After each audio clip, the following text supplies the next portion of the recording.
Assalamualaikum warahmatullahi wabarakatuh.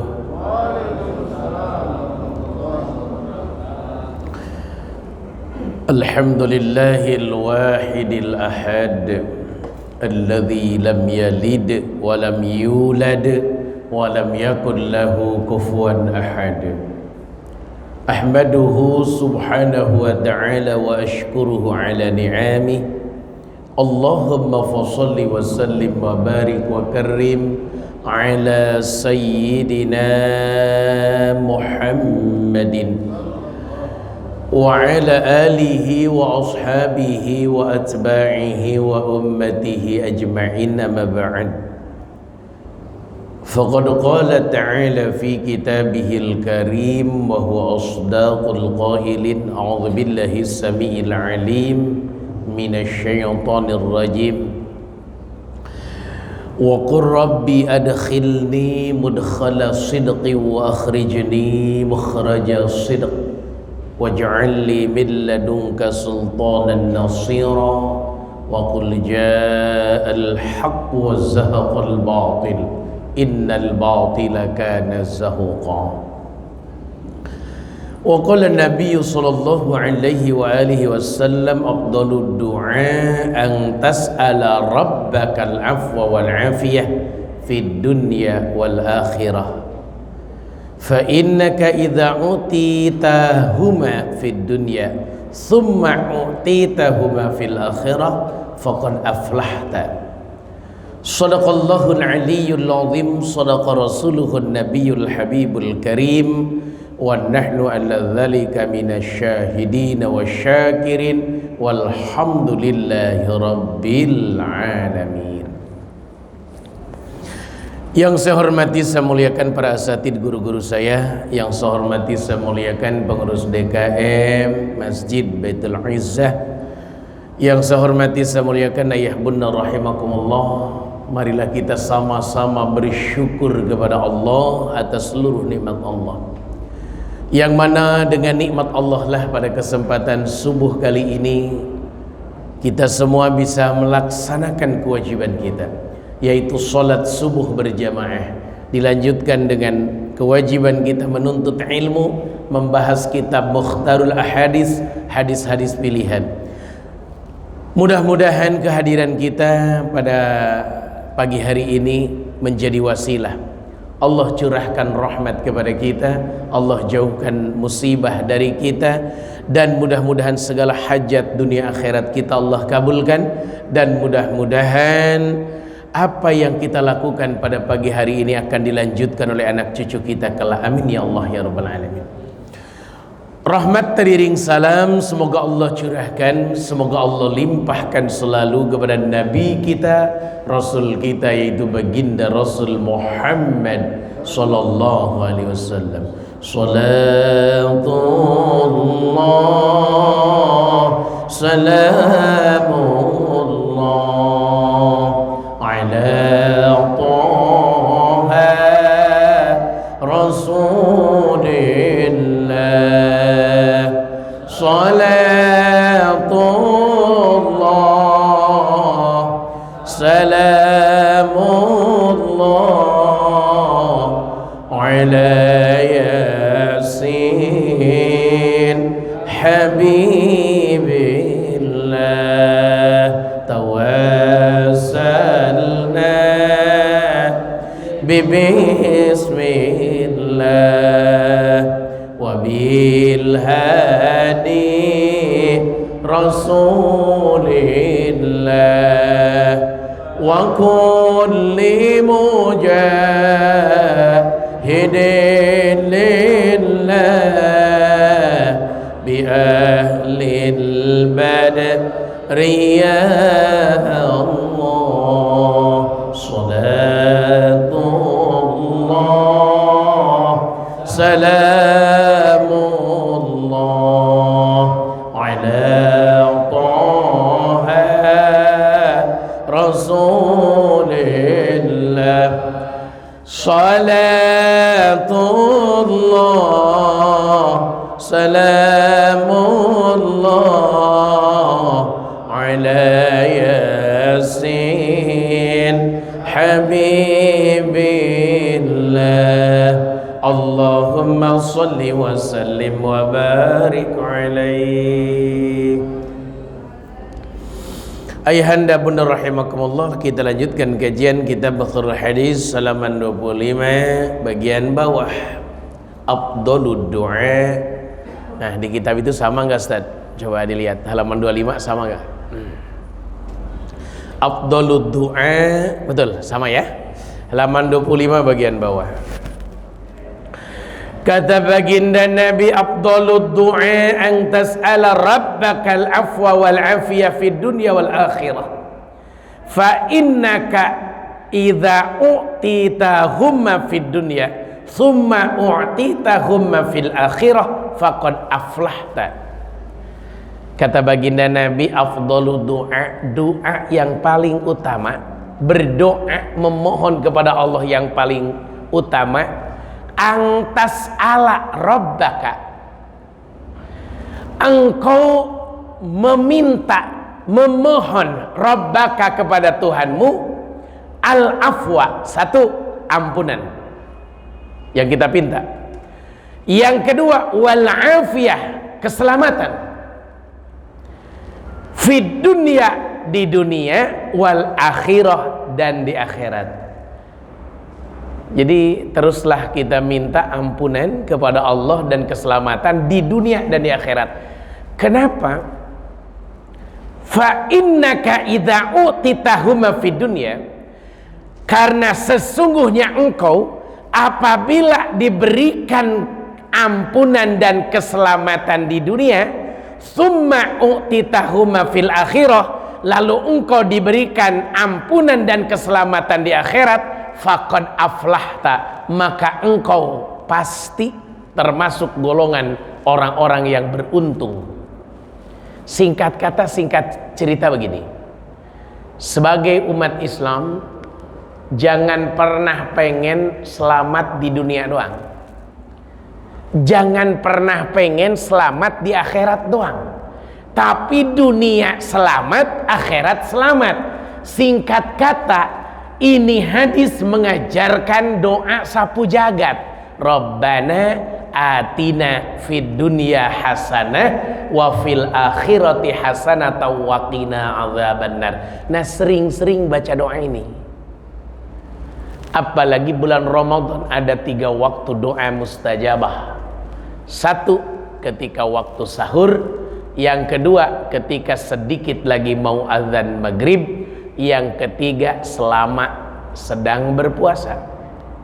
Seharian penuh itu. 1 waktu mau sahur. Makanya jangan biasakan makan sahur tanpa sholat dulu, walaupun cuma 2 rakaat. Tahajud 2 rakaat, apalagi ditambahi dengan sholat taubat. Cuman gak boleh witir, karena witirnya sudah ba'da tarawih ya. Kalau sudah tarawih witir, maka tidak boleh witir lagi setelah tahajud. Karena la witrani fi lailatin wahidah, tidak ada witir dalam satu malam 2 kali, tidak ada. Jadi kalau mau ba'da tarawih ya ba'da tarawih gitu ya. Dan sebaik-baiknya witir itu bareng dengan imam ketika malam Ramadan, itu sebaik-baiknya. Jangan bilang entar nanti witirnya habis tahajud aja, jangan, bareng sama imam, selesaikan. Yang kedua, mau azan maghrib, doalah sama Allah. Punten, di Masjidil Haram, Masjid Nabawi, 1 jam sebelum azan maghrib orang-orang sudah pada menghadap ke Ka'bah, ke kiblat, lalu mereka berdoa. Kalau di Masjidil Haram ke Ka'bah, kalau Masjid Nabawi ke kiblat, itu mereka sudah berdoa minta sama Allah, minta hajat-hajatnya, terutama hajat urusan akhirat. Subhanallah. Makanya biasakan di kita juga sama, di rumah-rumah kita, dimanapun kita berada, sedikit lagi mau adzan maghrib, 10 menit, 15 menit mau adzan maghrib, setengah jam mau adzan maghrib, mulai siap konsentrasi mau minta apa hari ini kita sama Allah, karena itulah saat mustajabah. Bahasa baginda Nabi, inna lisoim inda fitrihi da'watun la turaddu, sesungguhnya bagi orang berpuasa ketika sedikit lagi mau berbuka, ada saat ketika dia minta sama Allah, maka doanya tidak akan ditolak sama Allah. Mintalah dengan bahasa kita yang kita bisa, nggak usah so Arab-Araban padahal belum tentu benar. Minta dengan bahasa kita, pakai bahasa Jawa boleh, Sunda boleh, karena seluruh bahasa milik Allah. Silakan, Allah paham seluruh bahasa. Minta sama Allah. Tuh itu ya. Yang ketiga selama puasa ini, Rabbana atina fid dunya hasanah wa fil akhirati hasanah wa qina adzabannar. Baik, itu dasar hukum tentang doa sapu jagat. Kalau bahasa orang sekarang, doa sapu jagat. Silahkan mintalah sama Allah dalam seluruh doa kita, tutup dengan doa ini. Makanya mimpin doa habis sholat jangan pernah tidak dibaca doa Rabbana atina fid dunya hasanah wa fil akhirati hasanah wa qina adzabannar. Umat Islam jangan cuman senang di dunia, karena dunia bukan tempatnya bersenang-senang buat orang Islam, tapi pengen selamat di dunia, selamat dari fitnah, selamat dari yang diharamkan, selamat dari yang dilarang, selamat dari hal-hal yang disubhatkan. Nah itu minta selamat sama Allah, gitu ya. Dan di akhirat juga pengen selamat, jangan sampai tersentuh sedikit pun dari api nerakanya Allah. Punten, kenapa kita berdoa? Karena hanya Allah yang bisa bantu kita, hanya Allah yang bisa menjaga kita. Makanya minta sama Allah kebaikan ini. Kita sholat taraweh 20 rakaat plus 3 witir sesuai di Masjidil Haram. Maaf, tujuannya karena pengen selamat. Karena siapa yang sholat taraweh itu sedang menghancurkan dosa-dosa yang dia lakukan. Malah di Masjid Nabawi ini 36 rakaat taraweh ditambah 3 witir 39 rakaat. Seluruh madhab yang 4 berpendapat taraweh itu 20 rakaat plus 3 witir. Itu ya. Oleh karena itu punten, mohon maaf lahir batin, manfaatkan Ramadan ini dengan taraweh yang sungguh-sungguh. Emang ada Ustaz orang taraweh nggak sungguh-sungguh? Ada. Imamnya 20 rakaat, makmumnya pulang duluan. Ini orang nggak sungguh-sungguh. Kewajiban makmum kan cuma satu, nurut sama imam. Imam belum selesai, ya teruskan. Imam udah selesai, ya selesai.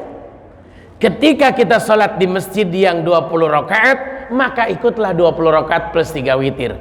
Ketika kita ikut yang di 36 rakaat di Masjid Nabawi, maka 36 rakaat plus 3 witir. Malah ada satu negara yang 100 rakaat tarawihnya. Itu ya, karena tidak ada batasannya. Nah, ketika kita bertemu di masjid yang 11 rakaat, selesaikan 11 rakaat dengan imam. Nggak usah ditambahin lagi, walaupun biasa 20 rakaat. Karena innama ju'ilal imam liyu'tama bi, sesungguhnya imam diciptakan untuk diikutin, bukan ditinggalin, diikutin. Nah ini yang kayak begini, kita harus hafal sejarahnya. Kalau kita lihat sejarah kenapa di Masjid Nabawi ini 36 rakaat taraweh, ternyata ada sejarahnya. Kalau kita lihat sejarahnya, Umar bin Khattab mulai menyerukan untuk melaksanakan sholat berjamaah taraweh untuk membandingkan kualitas sholat tarawehnya Nabi dengan sholat taraweh kita, ditambahin jumlahnya jadi 20 rakaat. Nah orang Madinah cemburu karena di Mekah ketika sholat taraweh di Masjidil Haram, setiap 4 rakaat, 2 rakaat salam, 2 rakaat salam, 4 rakaat, mereka melaksanakan tawaf dulu sebelum melanjutkan tawaf dulu, ya. Ngelilingi Ka'bah 7 kali putaran. Nah orang Madinah cemburu, wah kalau gini bahaya. Kenapa? Orang Mekah pahalanya banyak karena dicampur dengan tawaf. Nah akhirnya ditambahkanlah jumlah rakaatnya untuk membandingkan itu jadi 36 rakaat tarawehnya ditambah 3 witir. Itu sejarahnya. Di Temboro di pesantren Al-Fatah mulai ba'da isya, selesainya jam 3 pagi tarawehnya. Mereka khataman Quran. Lihat Pak di YouTube nih ya Pak. Kalau Bapak mau langsung ya, sekarang lagi musim, langsung aja datang ke sana. Ba'da isya selesai jam 3 pagi tarawehnya. Tuh ya subhanallah. Di Cirebon mulai ba'da isya 7 menit ke depan selesai. Memang 7 menit doang. Tuh ya subhanallah, 20 rakaat. Dah kayak apa itu? Allahu akbar, tabarakallah. Termasuk guru kita Kang Ujang Bustomi juga sama. Tuh ya, banyak jamaahnya yang ngikut untuk melaksanakan 7 menit 23 rakaat. Lutut dah kayak apa itu ya, kejedot, kepala kejedot ya.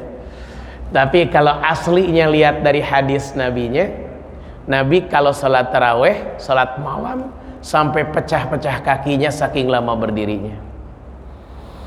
Para sahabat gak tahan berjamaah dengan baginda Nabi, tapi karena wajib nurut ditahan. Siti Aisyah istrinya saja sampai ada keterangan diikat pinggangnya karena khawatir jatuh saking lamanya berdiri. Jadi menurut pendapat di hasil mufakat para ulama, siapa yang salat taraweh 36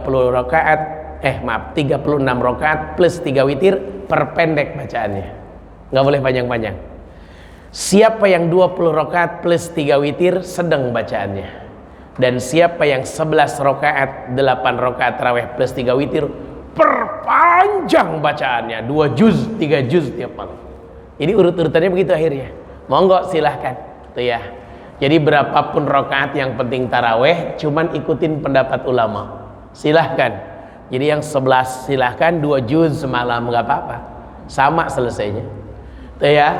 Yang 20 rakaat silahkan, nggak usah buru-buru, nggak usah ngebut-ngebut, karena salat tarawih salat santai nunggu Lailatul Qadar. Ya, yang 36 rakaat dengan rakaatnya juga sudah banyak, maka silahkan diperpendek bacaannya. Subhanallah, tabarakallah. Boleh dicobain kali-kali Baitul Izzah 39 rakaat. Insya Allah tinggal imam sama Bilal. Berat, subhanallah, tabarakallah. Saya ngimamin 20 rakaat aja, kata anak saya di belakang, udah nyicil orang pada pulang. Nggak kuat diimamin saya 20 rakaat doang karena lama katanya, lama. Padahal yang baca surat-surat pendek karena saya nggak hafal surat panjang. Itu tetap aja karena saya mau pelan-pelan, lama kata orang. Nah itu mohon maaf lahir batin. Yuk kita manfaatkan Ramadan dengan semaksimal mungkin. Rabbana atina fid dunya hasanah wa fil akhirati hasanah wa qina azabannar. Baik, kalau baca harus benar Pak. Rabbana atina fid dunya hasanah wa fil akhirati hasanah wa qina azabannar. Itu sudah ada etika bacanya. Karena dalam baca bahasa Arab ini ada etikanya. Contoh, masih suka ada yang salah. La ilaha illallah Muhammadar Rasulullah, itu salah Pak. Ya, la ilaha illallah Muhammadar Rasulullah itu salah. Yang betul la ilaha illallah Muhammadur Rasulullah. Karena ada ilmunya, Muhammad Rasulullah. Artinya Muhammad jadi mubtada, Rasulullah jadi khabar. Mubtada itu harus domah, kecuali di awalnya ada anna. Wa ashhadu anna Muhammadar Rasulullah. Nah kalau ada anna baru ujungnya Muhammadar Rasulullah. Tapi kalau nggak ada anna, Muhammadur Rasulullah. Asyhadu an la ilaha illallah, asyhadu anna Muhammadar Rasulullah. Nah itu baru betul. Tapi kalau la ilaha illallah Muhammadur Rasulullah, itu harus paham, ada ilmu tata bahasa Arabnya. Makanya penting dikaji juga di Masjid Baitul Izzah, ilmu nahwu, shorob, mantik, badi, bayan, sampai alfiyah, syamsiyah, waladiyah. Silakan dikaji tuh ya, kurang lebih ya 30 tahun baru selesai tuh ya, lama itu ngajinya, sangat lama. Baik, hadis yang kedua, afdalu shadaqati an tushbi'a kabidan ja'ian. Sedekah yang paling utama adalah an tushbi'a, mengenyangkan kabidan ja'ian, perut yang lapar. Ayahanda bunda, Ramadan ini banyak sedekah utama. Yang pertama, ngasih hidangan buka puasa bagi orang yang berbuka. Ini pahalanya gede luar biasa. Karena orang puasa tuh laparnya luar biasa. Makanya saking laparnya baginda Nabi ngasih kabar, lisaimi farhatani, farhatun inda fitrihi wa farhatun inda liqa'i rabbih. Bagi orang berpuasa ada dua kegembiraan. Satu, farhatun inda fitri, gembira ketika buka, ketika batal puasa, ketika buka. Buka itu dimaknai dua oleh ulama. Pertama pas azan maghrib, yang kedua pas idul fitri buka. Yang kedua, wa farhatun inda liqa'i rabbih, gembira ketika bertemu dengan Allah kelak. Karena orang berpuasa dapat jaminan surga royannya Allah, dan dapat jaminan man ja'a fid dunya syaba'a fil akhirah, siapa yang lapar di dunia akan kenyang di akhirat. Oleh karena itu ayahanda, begitu dahsyat bunda ketika ada yang ngirim makanan kepada orang yang berbuka puasa di masjid-masjid, di pinggir-pinggir jalan naruh meja, ditaruhin di situ air putih, korma, sama nasi aja pakai rendang, udah seneng bener orang gitu ya. Jadi kalau nganterin air ke masjid untuk buka puasa itu pahalanya sampai Nabi mengatakan, siapa yang berikan makanan buat buka puasa, bagi dia pahala sama seperti pahala orang berpuasa. Cuman punten, saya sampaikan, sayang sekali kita batalkan puasa kita dengan kolak. Sayang sekali kita batalkan puasa dengan es buah. Sayang sekali kita batalkan puasa kita, maaf, dengan gorengan. Batalkan puasa kita dengan korma. Itu sunnahnya. Jadi kalau kita buka puasa, korma dulu 3 butir. Setelah itu air putih. Jangan pas adzan maghrib langsung teh manis, langsung rokok. Nggak ada ajarannya. Jadi ajarannya itu langsung korma dulu, sunnahnya, baru air putih. Kormanya nggak ada ustad, fa'ilal ma', air putih dulu nomor 1. Sunnahnya begitu. Oleh karena itu biasakan, mumpung masih baru-baru, di rumah ataupun dimanapun kita bawa korma. Jadi pas mau adzan maghrib, yang paling pertama kita makan adalah kurma, lalu air putih. Setelah itu kita sholat maghrib, karena waktu maghrib sangat singkat. Setelah sholat maghrib baru makan lontong 6, gorengan 7, bihun, silahkan selanjutnya. Tapi maaf, jangan makan lontong dulu, maghrib dulu, lontongnya habis maghrib. Nah sering maaf di masjid-masjid, di mana-mana. Kemarin saya buka puasa di PT Ambulan, khusus yang bikin ambulan, perusahaan ambulan di Rawa Bokor.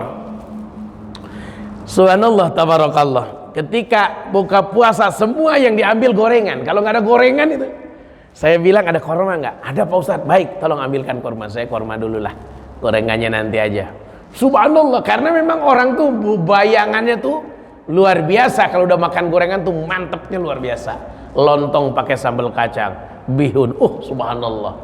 Padahal sunnahnya korma.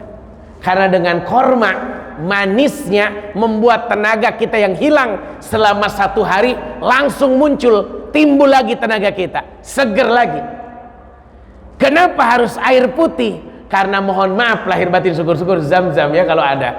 Karena dengan air putih, maka maaf rasa dahaga yang hilang selama siang hari itu kembali pulih. Tapi kalau dengan air es, kalau dengan jus, dengan yang lain-lain, mohon maaf lahir batin, air putih membersihkan, yang lain malah mengotorkan.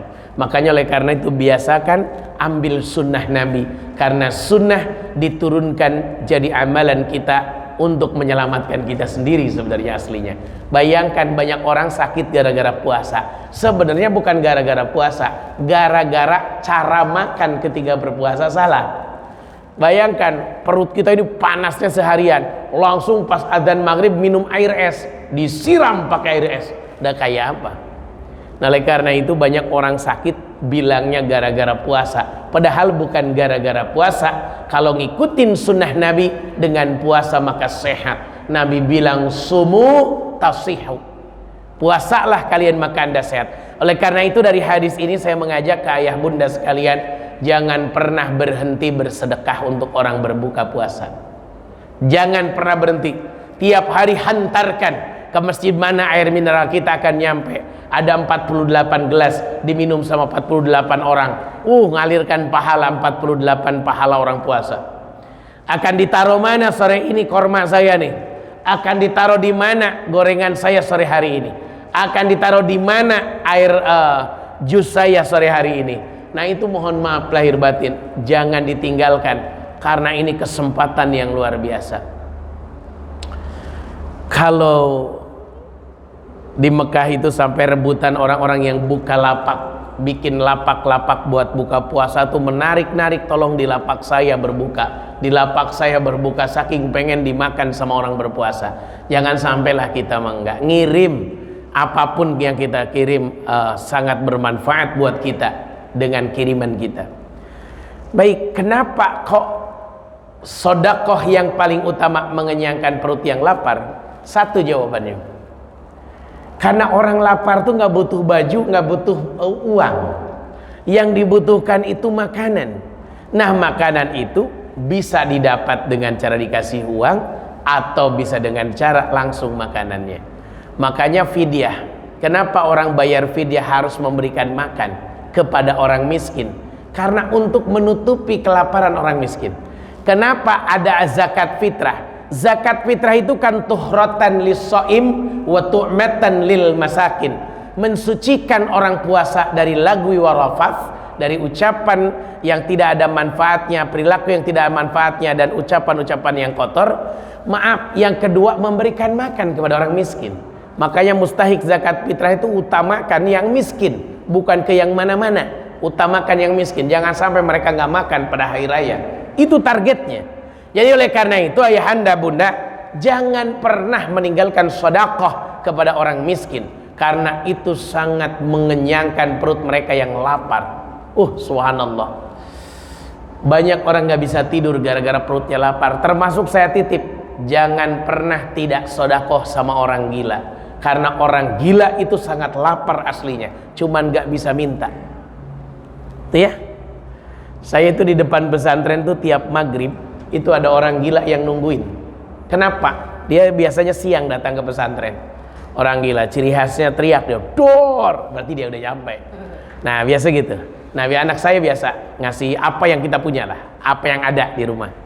Nah, kemarin pas hari Sabtu disampaikan ke dia, pas dia datang siang, besok mah kesininya adzan maghrib ya, nggak boleh siang. Adzan maghrib, mau adzan maghrib kesini. Rutin tiap hari, pasti adzan maghrib udah nungguin di gerbang. Dia udah teriak, dor. Nah, kita siapkan nasi. Jadi kita adzan, kita buka, dia pun ikut makan, gitu ya. Dia pun ikut makan. Kali-kali, pokoknya main maghrib lah ke pesantren kami, pasti dia udah nunggu di depan gerbang udah nunggu. Tuh ya, dia ngerti. Kita ajarkan maghrib ya, kesininya maghrib. Siap Pak Haji, siap. Ya siap Pak Haji. Ya maghrib ya, karena saya nggak enak ngasih makan siang-siang. Udah kamu maghrib ya kesininya. Iya. Usianya sekitar 40 tahunan. Tuh ya. Bayangan, subhanallah, tabarakallah. Nah, itu kasih. Subhanallah, jangan dibiarkan mereka tuh lapar. Dan ingat, kalau ngasih makanan ke mereka, jangan cuman makanan tapi plus airnya. Jangan dibiasakan ngasih makanan tanpa air ke siapapun, karena sangat berpengaruh. Malah Nabi menyampaikan sedekah yang paling utama sakyul ma, mengalirkan air. Tuh ya. Mengalirkan air itu bisa sumur, bisa juga masukin ke mulut, gitu ya kan, menghilangkan dahaga. Oleh karena itu ayahanda bunda, sedekahlah, perbanyak sekuat tenaga di Ramadan. Karena maaf, sedekah ini begitu dahsyat. Nabi dalam kitab Minhajul Muslim mengatakan, afdhalus sedekah sedekatun fi Ramadan. Sedekah yang paling utama sedekah di bulan suci Ramadan. Baik, hadis yang ketiga. Afdhalus sadaqah ayyata'allamal mar'ul muslim ilman summa yu'allimuhu akhakhul muslim. Pak, kalau kita nggak punya harta, nggak bisa Sedekah dengan uang, dengan makanan, ini sedekah kita. Apa? Sedekah ilmu. Kata Nabi, afdhalus sedekah, sedekah yang paling utama, ayyata'allamal mar'u, seseorang belajar, seorang muslim ilman, belajar ilmu, summa yu'allimuhu, lalu dia mengajarkannya ilmunya, akhahu, kepada saudaranya al muslim, yang muslim yang lain. Maaf Pak, ini namanya multi level pahala. Multi level pahala. Kalau Pak Ustadz Kaswadi di Eco Racing itu multi level bisnis tanpa riba, itu ya. Siapa yang ikut beliau, di bawahnya akan mendorong ke atas, gitu ya. Macam-macam lah. Yang di bawahnya lagi akan dapat keberkahan dari ini gitu ya. Itulah multi level bisnis. Tapi punten, kalau ini multi level pahala, punten. Bayangkan saya belajar ngaji dari guru saya di kampung, belajar Iqra. Nah, setelah saya bisa Iqra, bisa baca Quran, tuh ya. Contoh lah, saya akhirnya ngajarin lagi murid-murid saya ngaji. Dari sejak saya bujangan jadi merebut masjid ngajar ngaji. Itu murid-murid saya tuh udah gede-gede, sekarang udah pada punya anak, ngajarin lagi dia. Itu terus ngalir terus. Ngalir terus. Tuh ya. Itu baru belajar Iqra doang, udah manfaatnya luar biasa. Apalagi kalau bisa ngajarin sampai ke sholat duha, sholat tahajud, belajar tata cara puasa, belajar tata cara sholat, lalu diamalkan sama orang lain, lalu disampaikan lagi. Jadi oleh karena itu punten, saya mengajak, kalau kita banyak waktu, belajarlah terus. Besok kuliah subuh belajar ilmu Quran, belajar. Tuh ya, tuh ya. Apakah ilmu tafsirnya, asbabun nuzulnya, tuh ya, ayat nasih mansuhnya, tuh ya, silakan di ini, tuh ya, dikaji sama kita. Nah, setelah kita belajar, tolong sampaikan ke orang lain, minimal orang terdekat, istri, anak kita, adik, kakak kita. Tapi jangan pernah ngajarin orang kalau ilmu kita belum tentu benar, karena nanti satu saat akan dol, mudil, sesat, menyesatkan. Yang kedua, jangan pernah asal ngambil ilmu, karena kata Nabi, man la syaikha fa syaikhu syaitan. Siapa yang tidak punya guru, maka gurunya adalah syaitan. Jadi oleh karena itu ayahanda bunda, hadirlah ke majelis ilmu, datanglah ke orang-orang berilmu. Jangan cuman buka handphone, lihat di handphone, itu bisa diedit handphone mah. Tuh ya. Ada orang nanya ke Ustadz, Ustadz boleh nggak belajar di handphone? Boleh, tapi kalau bisa YouTube, jangan Google. Karena YouTube orangnya kelihatan, dan YouTube pun pilih siapa ustadznya. Tuh ya. Kalau dari Google tuh bisa diedit sama orang yang tidak suka dengan agama kita. Jangan sembarangan. Kalau saya sering buka di Google, juga sering buka contoh. Saya buka kasus tentang sebuah kasus. Coba menurut pandangan mereka, oh mereka bahas tentang Fathul Qorib. Saya buka kitabnya, oh Fathul Qorib, halaman ini betulkah apa yang diceritakan? Terkadang ada yang meleset, mungkin disalahkan halamannya atau apa, karena itu bisa diedit oleh siapapun. Oleh karena itu ayahanda bunda, carilah di masjid-masjid, dipanggil guru-guru ngaji, belajarlah sama guru.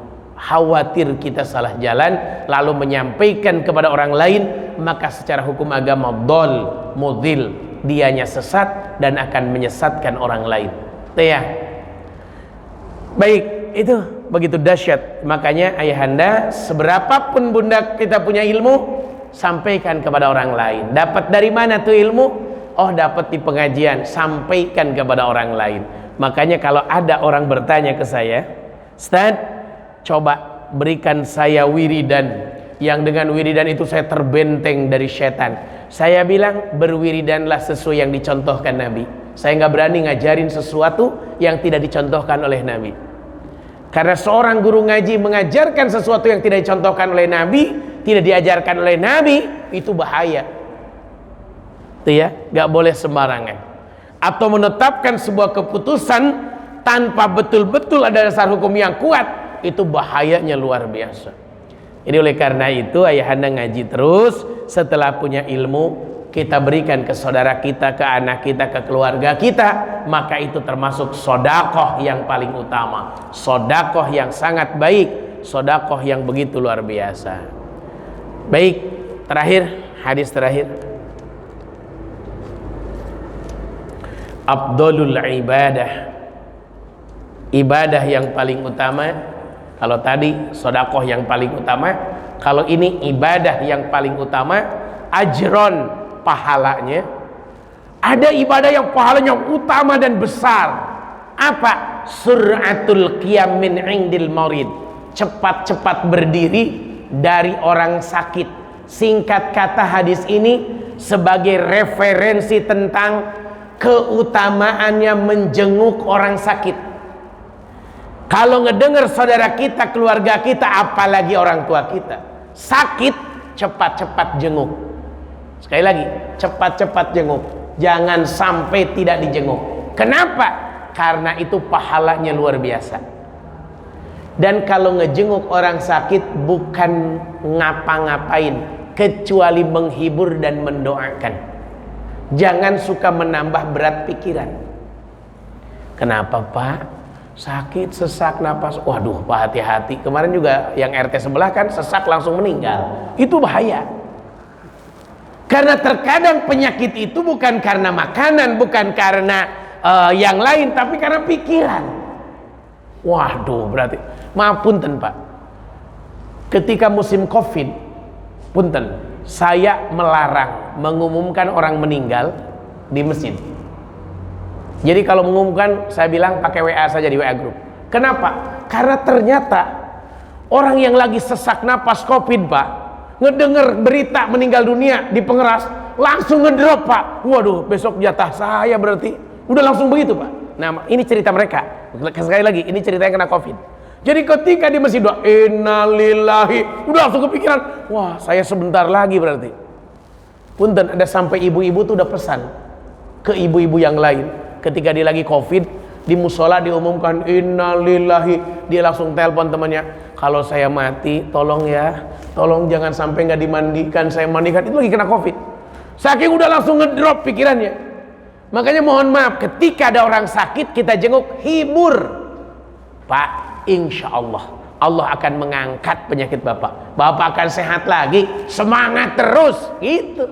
Bukan malah bikin ini, Pak banyakin istighfar, mungkin Ijroil udah ngintip terus. Jangan begitu, jangan begitu, nggak boleh. Itu ya bahasa Nabi mah, bahasa Nabi diajarin la ba'sa tohurun, insya Allah nggak apa-apa, insya Allah sembuh. Bahasa kita gitu ya. Bahasa Nabi, bahasa ayat Quran, wa idza maridtu fahuwa yashfin. Kalau aku sakit, Allah lah yang menyembuhkan. Penyakit apapun Allah yang menyembuhkan. Tuh ya, apalagi cuman Covid ya. Yang lain aja yang berat, lebih berat dari Covid, Allah yang menyembuhkan. Gitu kan? Tidak ada sebenarnya. Tuh ya. Atau Bapak doain. Tuh ya. Allahumma rabban nas adhibil ba'sa ishfi anta syafi la syafi'a ila syifa'uk syifa'an la yughadiru sakman. Sambil dipegang orangnya. Kalau sesama jenis, ini mah cewek cantik lagi sakit, dipegang sama kita sambil baca doa, bahaya itu. Atau kita baca bismillah bismillah bismillah bismillah bismillah 7 kali. Ya, a'udzu bi'izzatillah wa qudratihi min syarri ma ajidu hadir. Silakan dibaca dengan itu. Atau bismillahnya sekali, a'udzu bi'izzatillah wa qudratihi min syarri ma ajidu hadirnya 7 kali. Itu silahkan dibalik. Nah, itu yang dicontohkan Nabi, bukan asal-asalan. Jangan datang ke dukun. Kena Covid dulu kan pertama-pertama ada orang datang ke dukun. Akhirnya dijampe sama dukun orang Covid. Song kodawa singkong kalau beong tior long yai saladong cek lobak long cek beteng aing. Akhirnya dukunnya ketularan ya. Jadi mohon maaf lahir batin punten. Allah yang menyembuhkan, sesakit apapun, sepayah apapun harus yakin Allah yang mengangkat penyakit itu. Buat Allah tuh mudah sekali untuk menghilangkan penyakit itu. Punten, kalau ada orang sakit siapapun cepat bangun untuk menjenguk orang sakit. Nggak usah bawa apa-apa Pak, bawa amplop aja 2 juta, insya Allah cepat sembuh tuh gitu ya. Jeruk nggak doyan orang sakit, apel nggak doyan ya, tapi kalau dikasih duit seger karena buat bayar rumah sakit lumayan kan gitu ya. Subhanallah. Terkadang orang aneh, udah tahu orang kena penyakit gula, ditengoknya punten bawa kue yang manis-manis itu. Sempat saya jenguk orang di rumah sakit Eka bukan Eka, maaf, Awal Bros punten.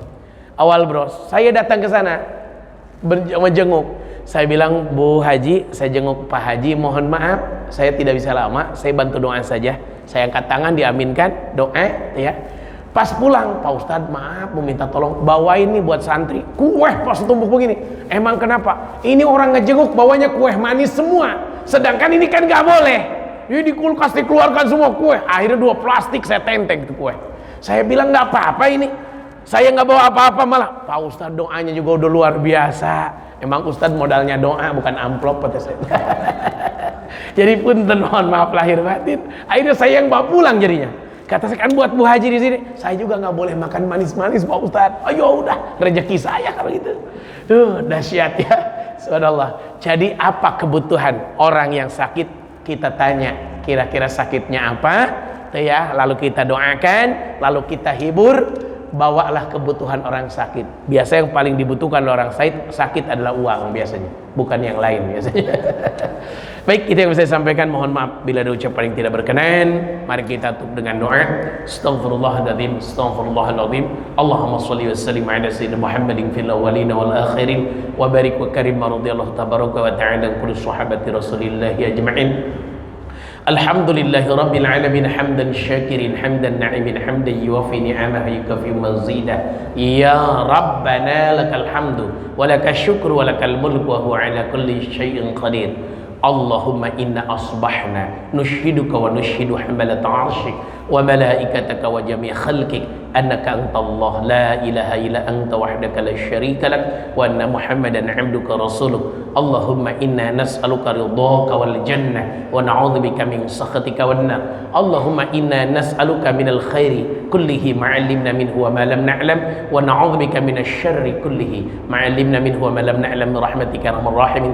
Allahumma inna nas'aluka husnal khatimah wa na'udzubika min su'iha wa tatawaffana 'alal imani wat taubah. Rabbana ighfir lana dhunubana wa liwalidayna warhamna warhamhuma kama rabbayana shighara wa li jami'il muslimina wal muslimat wal mu'minina wal mu'minat bi rahmatika ya arhamar rahimin. Rabbana hab lana min azwajina wa dhurriyyatina qurrata a'yun waj'alna lil muttaqina imama. Rabbana la tuzigh qulubana ba'da idh hadaitana wa hab lana min ladunka rahmatan innaka antal wahhab. Rabbana atina fid dunya hasanah wa fil akhirati hasanah wa qina adzabannar. La ilaha illa anta subhanaka inni kuntu minadh dhalimin. Bifadlika subhana rabbika rabbil izzati amma yasifun. Salamun alal mursalin walhamdulillahi rabbil alamin. Ayahul handa bunda rahimakumullah, maafkan saya apabila ada ucapan yang tidak berkenan. Yang benar dari Allah, yang setelahnya itu kesalahan pribadi, mohon ampun kepada Allah. Subhanakallahumma bihamdika asyhadu an la ilaha illa anta nastaghfiruka wa natubu ilaik. Billahi taufik wal hidayah wal afwa minkum. Assalamualaikum warahmatullahi wabarakatuh. Allah